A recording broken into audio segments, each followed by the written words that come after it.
While a lot of the headlines in South Carolina and across the country have been about vaccines for the past several weeks, I want to take some time to refocus our attention on the pandemic itself and the disease that continues to spread through all of our communities here in South Carolina. People are losing their lives every day to COVID 19, and it's essential that we don't lose sight of that. More than 6,000 South Carolinians have lost their lives to COVID 19 in the past year. That's 6,000 people who were alive a year ago today. 6,000 people who had loved ones, family, and friends who miss them dearly. I, like all of you, am so happy and relieved and hopeful that the vaccines are here and that more than 277,000 doses have been administered in our state and more than 313,000 appointments are scheduled for people to receive their vaccines. The shots will be our saving grace and will be a huge part of how we beat this pandemic. But the vaccines aren't an immediate end game. It isn't an automatic win, and it isn't a get out of jail free card. The vaccines are saving lives, but it will take months before enough of the population has been vaccinated to get herd immunity established. Herd immunity is when at least 70% of the population is vaccinated against a specific disease, making that disease much less significant of a threat to the overall public health. Over and after the holidays, South Carolina, like many other states in our country, saw a significant increase in cases. And our hospitals and our amazing and dedicated medical workers were extremely burdened by their ability to care for all of these hospitalized patients, many of whom were very sick and in the ICU and on ventilators. But because DHEC and our hospitals had prepared for this holiday surge, we were able to overcome and get through it and ensure South Carolinians received the medical care and treatment that they needed. Now that we're several weeks past the holiday season, I am happy to say that our deaths, cases, and hospitalizations are no longer increasing, although I'm not confident in saying that they're decreasing either. We're seeing a small plateau for the last week or two. This right this moment, could be a turning point for our state. If we can muster up the dedication to continue to do what's right for a few more months, give these vaccines and others time to really get out there, we can beat COVID 19 as quickly as vaccine production at least allows us to. If we continue to wear our masks, physically distance, get tested regularly, and limit contact with those outside of our home, we can put South Carolina on a true downward trend and put us in the best position possible for stopping COVID 19 as more and more of us have the opportunity to receive our shots. If we continue to do our part to limit disease spread now, we can save lives as we await more vaccine doses into South Carolina. We know that wearing masks and physical distancing works. It's not really debatable at all anymore. We have to follow the science, and the science tells us that we can dramatically reduce the risk of spreading COVID 19 if we take those simple actions that work. We continue to be proud at DHEC of all South Carolinians and everything that they have sacrificed for the past year as we have all fought and continue to fight this pandemic together.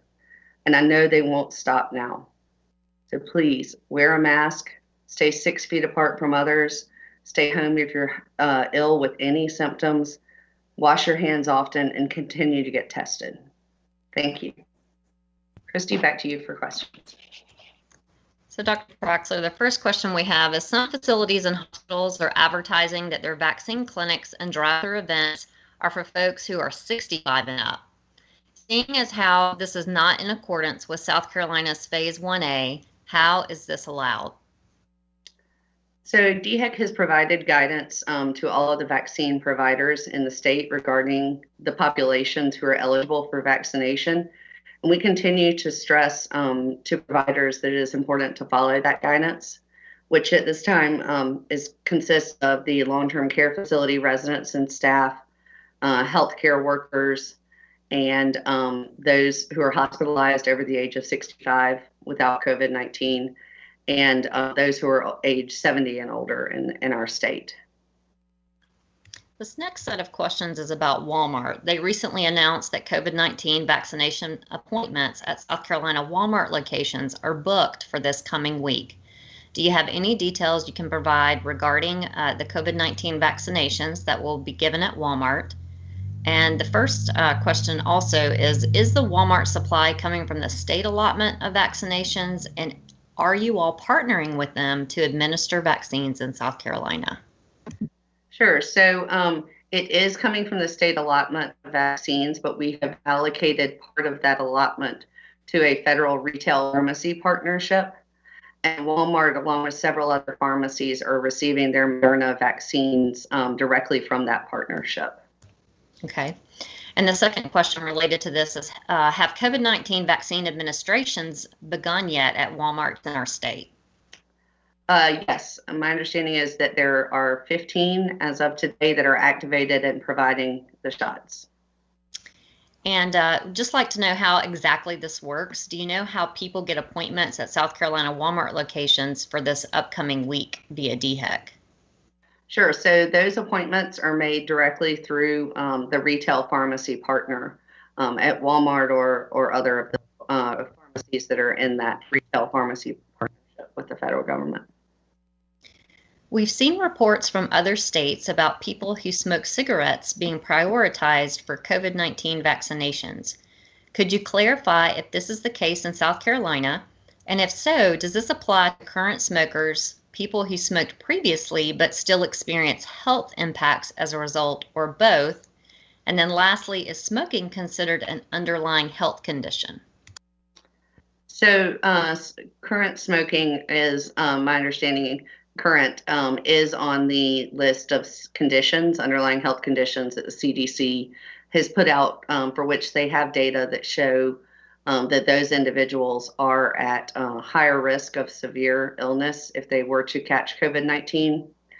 I will have to confirm with our vaccine advisory committee specifically regarding smokers and whether they would meet that criteria as one of those underlying health conditions, whether that is being adopted by the vaccine advisory committee or not, that recommendation.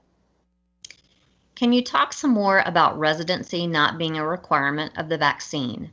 Since South Carolina has a lot of snowbirds and so many tourist destinations, could we be potentially urging South Carolina's allocated doses to be administered to non-South Carolinians? So we, like all states that I'm aware of, are vaccinating those who are in our state at the time and qualify, meeting the recommendations and the requirements for that phase. Many states have cross state line vaccinations occurring. Nothing has prevented South Carolinians from, who work or maybe temporarily living in another state from getting vaccinated in those states. And so likewise, we are doing the same. While the allocations are to each state, I do want to remind everyone that this virus and this disease is not just in South Carolina. It's across the country. It's across the world even. And so, certainly, especially our neighboring partners, in this fight, the border states that border South Carolina, as well as really all the other states, we're all in this together. We all need to get as many people vaccinated as fast as we can. So that means helping each other out, and they're helping to vaccinate some of our folks, and we'll help to vaccinate some of their folks. Can you speak to the impact the Moderna vaccine has had on distribution to rural areas?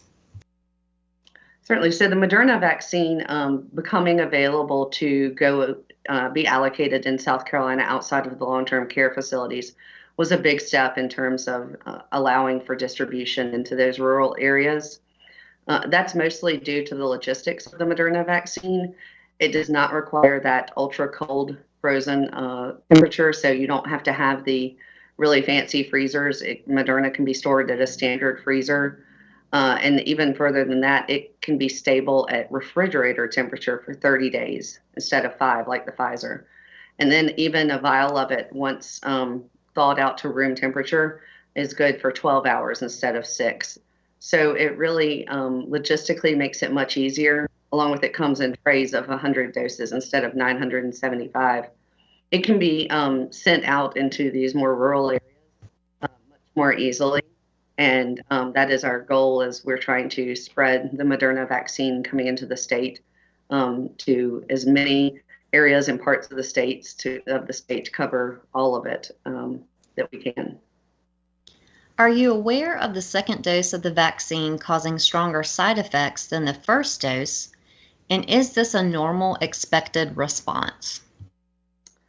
So I have heard and I'm aware that the data showed from clinical trials that some of these minor side effects, low-grade fever, fatigue, muscle aches, for a day or two, maybe a little bit more so of a sore arm, were more commonly present after the second dose than after the first. But I do want to remind everyone that it's not a guarantee. Not everybody who gets their second dose feels this way.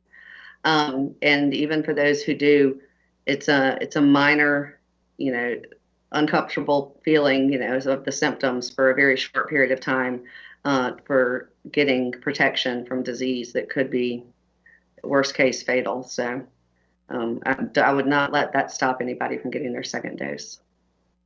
Can you provide an update on DHEC's new immunizations only call center and also the new vaccine appointment scheduler? Sure. So our hope is to have both the vaccine only call center open and available this week, as well as a new vaccine appointment scheduler online available this week. We really thank our folks at the Caroline and EMD's PIPS line who have done an amazing job in responding to so many thousands of calls, so much more than their normal call volume every day. But we really have to free them up so they can continue providing the information and scheduling the non-vaccine appointments like they do, aside from just COVID-19 vaccines. And so we need to let them handle a lot of the rest of these functions. So that's the importance of opening the dedicated call center. And we'll have the new number and the hours of operation. And we do plan for it to be 7 days a week, just like the Caroline now, available later this week. The vaccine scheduler is also expected to go live later this week. Our IT experts have been working with the vaccine providers and others to build out the system. It'll be much more user-friendly than the VAMs that we have been using. And it should assist in minimizing some of the current limitations that some of our elderly populations have with navigating email and the internet, because it will be much more straightforward, as I said, than VAMs. We, like many states and like many of our vaccine providers and like many of the public, have been frustrated with the federal VAM system. And so this new scheduler is South Carolina's answer to work towards solving, that issue. We should have more information, as I said, later this week about both of those. The House Ways and Means Committee meets to address the vaccine relief bill today. If DHEC were to receive additional funds from the state for vaccine relief, how would that money be used? So we would use any additional funding that we got to increase vaccine access across the state for when more vaccine does become available. It is important to remember that the biggest challenge right now is just the limited number of doses of vaccine available, not just in South Carolina, but everywhere in the country. These funds would cover the cost of DHEC staff to help vaccinate people in our health departments or even offsite at locations other than our health departments, other community clinics, and that'll help ensure that there are clinics being held in their rural and underserved communities across the state. And that kind of dovetails nicely into this next question. When will rural communities become a priority for the vaccine? Since hospitals are not close in many of these communities in South Carolina, how is DHEC going to ensure equitable and efficient access to people in rural communities? Sure. And so this is a strategy that we have already begun implementing and will continue to be implementing more and more. We have already brought vaccine providers on that are not hospitals, that are out in these rural communities. The federally qualified health centers began vaccinating last week, I believe, and the rural health clinics receive vaccine starting this week, I believe. I may be off by a week on that, but anyway, they both now are receiving vaccine and are out in the communities vaccinating. In addition, as more vaccine becomes available and we're able to broaden access, we will be working with other vaccine providers and the DHEC health departments to make sure that the clinics are being done in all of the rural areas, so that everyone, regardless of how close they are to a hospital, has access. And has South Carolina seen the COVID-19 variant B117? Is it in surrounding states, including North Carolina? And lastly, is South Carolina able to test for this variant in our state labs? So we have not, that we have detected, had a case of the variant in South Carolina. If we were to have a reported case of one of these SARS-CoV-2, the virus that causes COVID-19 variants, we would publicly announce it via a news release. And our public health lab has been sequencing, doing genomic sequencing on specimens since June, and has continued to do so, and has become even more diligent about carefully and actively looking for those instances of variants in our state. A study from the Kaiser Family Foundation shows half of Black people are not too or not at all confident that the vaccine distribution efforts account for the needs of Black people. How is the state going to ensure equitable access to the vaccine for people of color and impoverished communities? Certainly. And so one of the ways we're going to do it is similar to what we're doing with the rural communities, and that is getting the vaccine available for people to access in any community. That means bringing on providers, setting up DHEC clinics, working with existing providers to do mobile clinics, and working with some of the trusted leaders in the Black community to demonstrate that the vaccines are safe, and to help remind people of the importance of vaccination, but also to draw attention to the vaccine clinics so people know when and where they are. Are more providers onboarding to get activated this week or next week? And if so, will these newly activated locations target more rural areas? If not, will DHEC likely wait for more vaccine supply to activate more locations?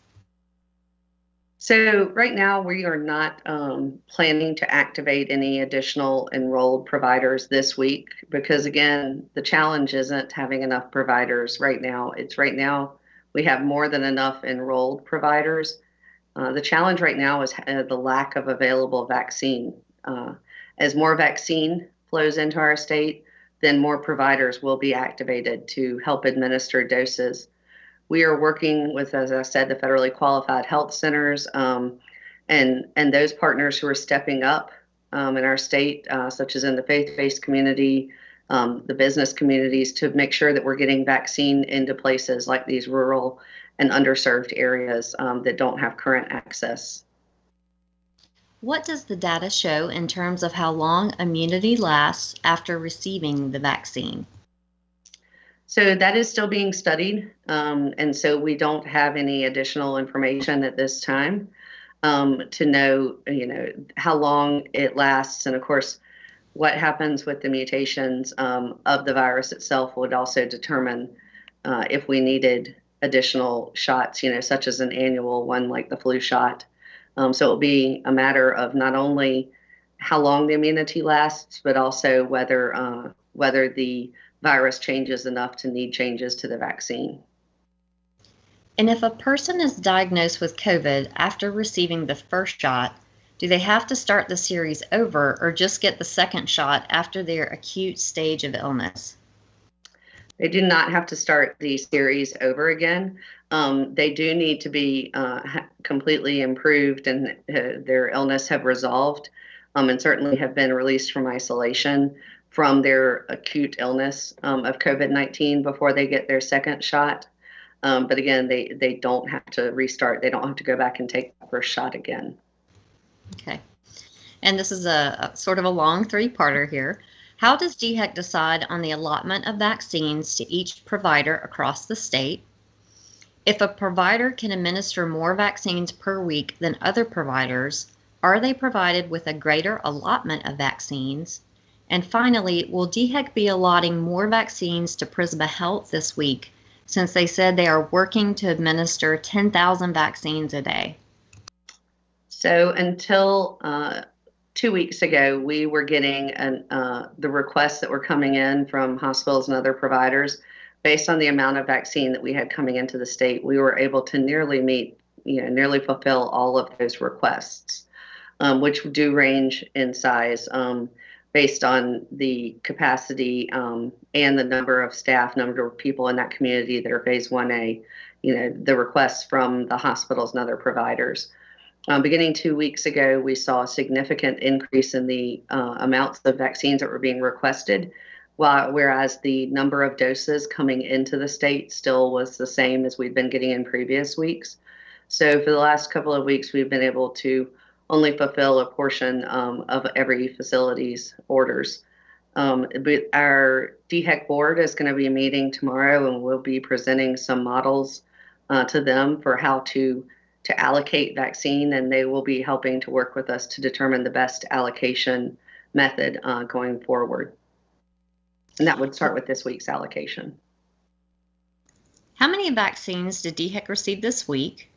Has DHEC been given a timeline from the CDC on what South Carolina's vaccine allotment, it might be increasing? And if so, how much will South Carolina be receiving in future weeks?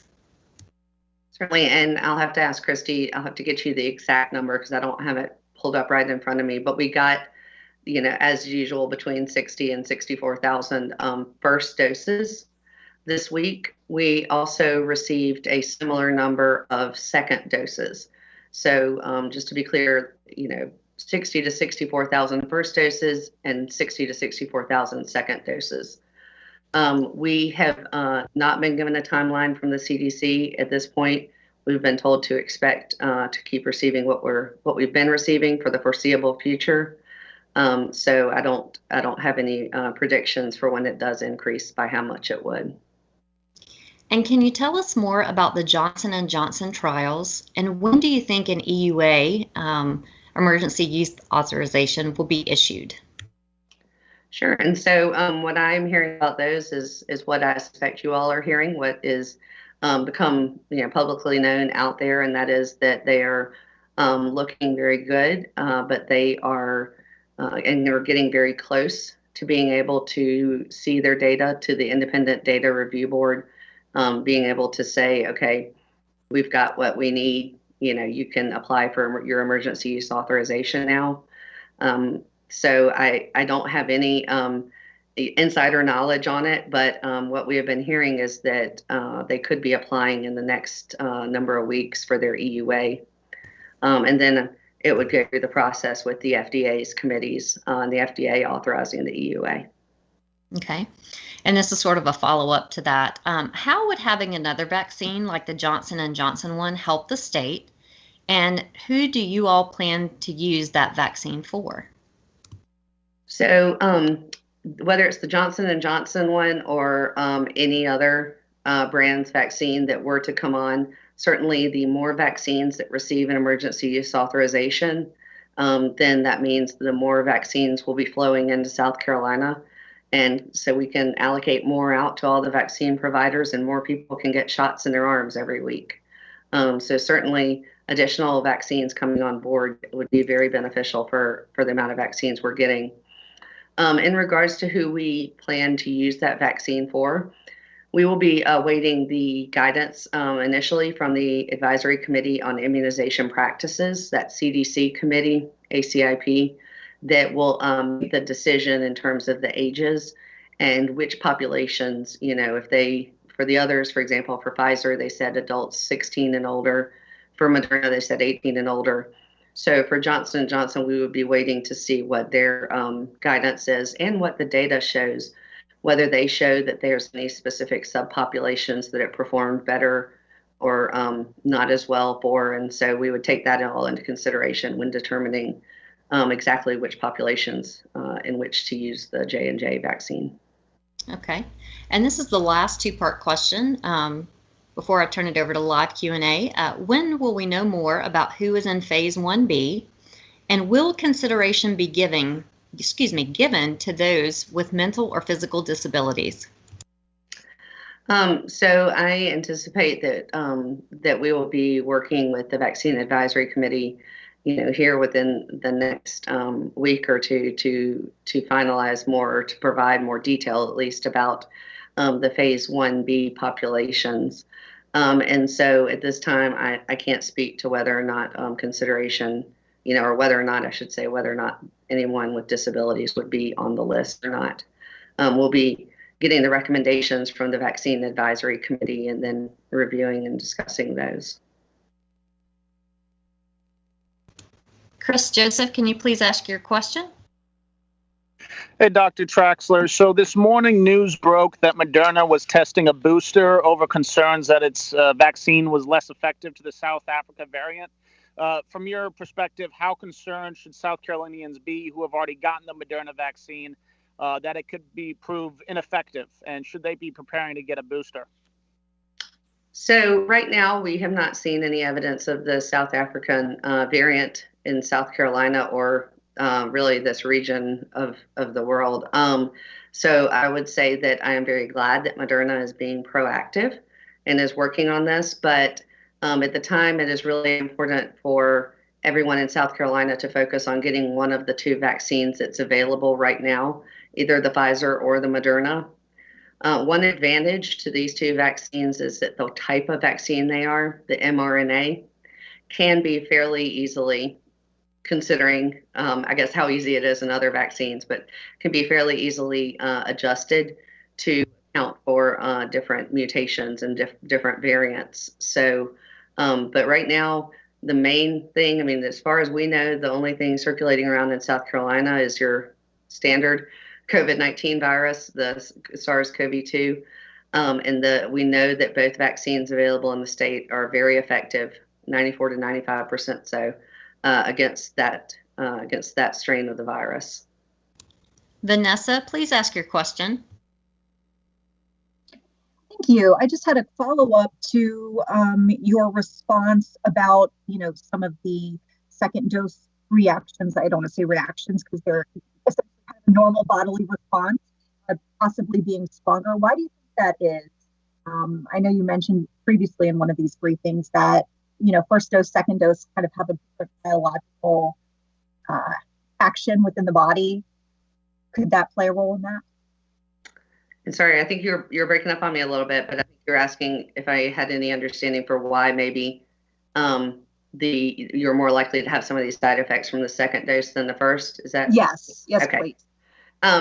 So the first dose really is that primer for your immune system, and then that second dose is a booster shot, and it's the one that really kicks that antibody production into gear much higher than it was even with that first dose. And so it is likely any of these mild side effects that people have temporarily, which again, not everyone gets, but are likely just a side effect basically of your immune reaction doing what it needs to do, your immune system, doing what it needs to do in that reaction it's having in response to that vaccine to prepare to build a lot of antibodies and a lot of protection for you.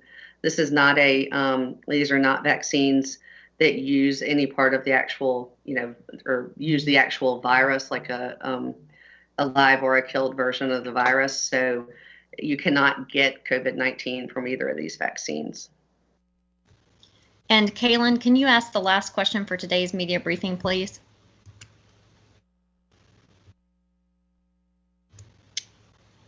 He or she may have dropped off. Shauna, you get the pleasure. Can you ask the last question, please? No, I'm here. Please let me answer. Can you hear me?